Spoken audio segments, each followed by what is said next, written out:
50 millions d'euros par an, c'est la manne financière que perd chaque année la Guinée à cause des pratiques de corruption. Des pratiques qui touchent certains secteurs clés comme l'éducation, les forces de sécurité ou encore l'administration.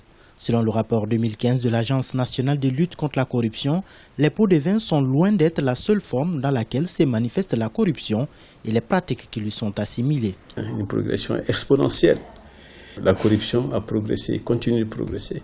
Selon les données de l'enquête, le secteur éducatif, la police, la gendarmerie, le foncier, etc., qui sont les plus touchés.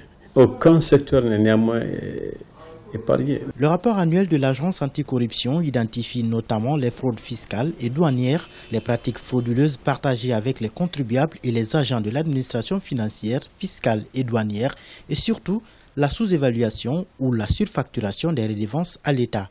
Le rançonnement, les trafics d'influence et le favoritisme à l'occasion des passations des marchés publics, des examens et concours sont autant de phénomènes dénoncés dans ce rapport.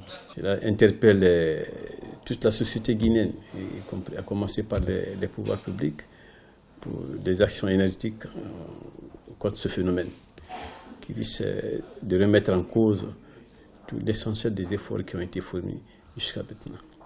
Les juridictions seront bientôt amenées à connaître les dossiers que l'ANC va dérouler dès qu'on aura les moyens nécessaires de monter les dossiers et les soumettre au parquet. Les mesures de lutte contre la corruption en Guinée passent, selon des experts, par le renforcement des capacités juridiques, institutionnelles et opérationnelles de l'Agence nationale de lutte contre la corruption.